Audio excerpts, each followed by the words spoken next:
अस्सलाम वालेकुम। उम्मीद करता हूँ आप सब खैरियत से होंगे। तो जैसा कि आपको मालूम है, हमने पाक यूनिवर्सिटी स्टार्ट की हुई है। तो इसमें आज हमारा लेक्चर नंबर 8 है। और लेक्चर नंबर 8 से पहले हमने स्लीप डेंसिटी को हमने कंप्लीट स्टडी किया है। इसके बाद हमने स्टडी किया है कि खिलजी को। इसके बाद हम तुगलक डेस्टिनी को करेंगे।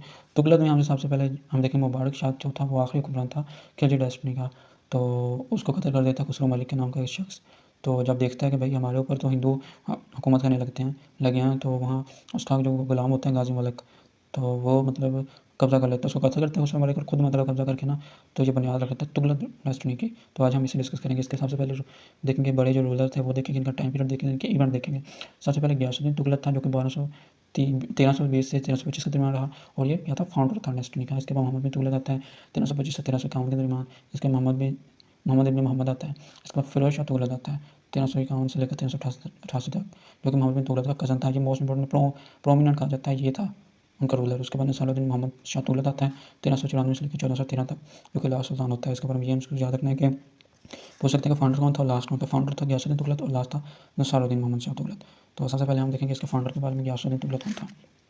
गयासुद्दीन तुगलक के बारे में हमने सबसे पहले देखना है कि वो 1220 से 1225 के दरमियान 25 तक रहा था, और इसका नाम गाजी मलिक था। गाजी मलिक वही जो कि मुबारक शाह खिलजी का गुलाम था, जो इसने हालत देख के उसका कत्ल हो गया जब मुबारक शाह, तो फिर उसने कब्ज़ा कर लिया था खुसरो मलिक को कत्ल करके।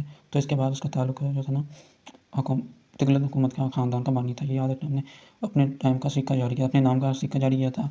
इसने अपने दिल्ली के करीब एक शहर बहा दिया था, तुगलक शहर बहा दिया था। इसके बाद दक्कन और बंगाल का फतह किया था, ये हमें याद रखना है। और बंगाल से वापसी पर 1325 में इसकी वफ़ात हुई थी। और भावुद्दीन ज़करी और शाह रुकन आलमदीन के मज़ार की तमीर की थी 1320 से 1324 के दरमियान। ठीक है, इसके बाद हम डिस्कस करेंगे। इसके बाद हुकूमत में आता है मोहम्मद शाह तुगलक, और इसे मोहम्मद बिन तुगलक भी कहा जाता है। इसका दौर हुकूमत 1325 से लेकर 1351 तक रहता है। इसका असल नाम होता है जूना खान। ठीक है, तो इसके टाइटल होता है man of ideas, intelligent fool, mixture of opposite. मतलब ये काफ़ी ज़हीन इंसान था, मगर वही ज़हीन इंसान था और कह सकते हैं जल्दी में फैसले ले लेता था। आगे हम देखेंगे तो आपको डिस्कस करेंगे तो आपको पता लग जाएगा जी वो हमने मतलब ये इसको टाइटल मिले थे, किस वजह से इसको टाइटल मिले थे। अच्छा, तो ये जो मोहम्मद बिन शाह तुगलक था ये काफ़ी ज़हीन था, बगैर सोचे समझे कोई मशवरा देता था उस पर अमल कर लेता था और चला मतलब काम शुरू कर देता था। तो ये चीन पे हमला कर देता है बगैर सोचे समझे, कुछ पता नहीं होता। और वहाँ जब हमला करता है तो वो काफ़ी ठंडा इलाका होता है, और इसके जो फ़ौज होती है उसको इसकी आदत नहीं होती, तो वहाँ से शिकस्त हो जाती है, वापसी आ जाते हैं, नाकाम हो जाते हैं। इसके बाद इसने मतलब अपना दौर हुकूमत तब्दील करता है। जो दार हुकूमत था दिल्ली से दक्कन, ठीक है, मुंतकिल कर देता है, जिसका नाम फिर वो दौलताबाद रख देता है। 8 साल के लिए रहता है। इसके अलावा अपनी करेंसी करता है। इसके अलावा 1391 वफ़ात होती है। मेन इवेंट ये याद रखना है इब्न बतूता। ठीक है, इब्न बतूता जो था ना वो इसी के टाइम में आया था, जो कि ट्रैवल था। और ये इब्न बतूता को है ना जो शिकस्त होती है यहाँ से चीन से, तो यहाँ पर सफ़ीर मुकर्रर कर देता है। और 1333 ये मेन याद है, 1333 में हिंदुस्तान आया था। असल नाम इसका मोहम्मद बिन अब्दुल्ला था। इसके बाद इस मोरक्को से आया था। कहाँ से आया था? ये मोरक्को से आया था। इसके बाद ये चीन में अहमदुल्ला। ठीक है, इसके बाद सिक्के की भी एक इसकी स्टोरी ये है कि इसने सिक्के बनाए थे, तो लोग कहते थे कि भाई हमारे जो सिक्के हैं ये सोने के यहाँ चोरी हो जाती हैं, कत्ल हो जाता है। तो इसने आई थिंक पित्तल के सिक्के स्टार्ट करता है, मगर फिर ये धोखाबाजी होती है इसके साथ। लोग आपसे फिर जब आपसे लेने का ऐलान करता है तो काफ़ी मतलब इसको नुकसान पहुँचता है। ये इसके बाद जो होता है ना मोहम्मद शाह तुगलक है, वो सुल्तान फिरोज शाह तुगलक, जिसका दौर हुकूमत 1351 से लेकर 1388 तक है, जो कि इसका चचा साहब भाई होता है, इसको मतलब हुकूमत दे देता है।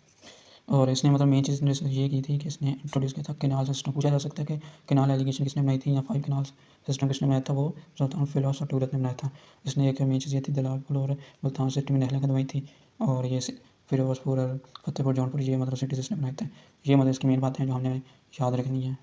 और ये मतलब तीसरा हुक्मरान था मेन तौर पे। हुक्मरान इसमें काफ़ी आए हैं, मगर हमने वो डिस्कस करने हैं जिन्होंने कुछ काम किया हो, क्योंकि तरीक़ उनको याद रखनी है जिन्होंने तरीक़ में कुछ अच्छा या बुरा किया, और जिन्होंने कुछ किया ही नहीं है तो तरीक़ उनको ऐसे ही याद रखेगी।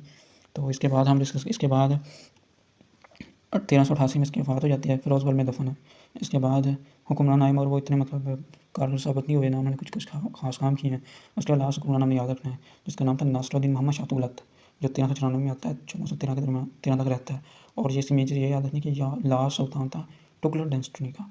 ठीक है, तो ये आज हमारे 7 लेक्चर पाक यूनिवर्सिटी के कंप्लीट हो गए हैं। इसमें हमने पॉइंट टू पॉइंट एक एक बार डिस्कस किया। मोहम्मद बिन कासिम से हम स्टार्ट हुए थे, उसके बाद महमूद गजनवी पे आए, उसके बाद गौरी पे आए, उसके बाद स्लीव डायनेस्टी पे आए, उसके बाद खिलजी पे आए, उसके बाद अब तुगलक पे आए हैं। तो नेक्स्ट इंशाल्लाह लेक्चर 8 में इससे नेक्स्ट हम डिस्कस करेंगे। वीडियो अच्छी लगे तो लाइक करें, शेयर करें, सब्सक्राइब करें। शुक्रिया, अल्लाह हाफिज़।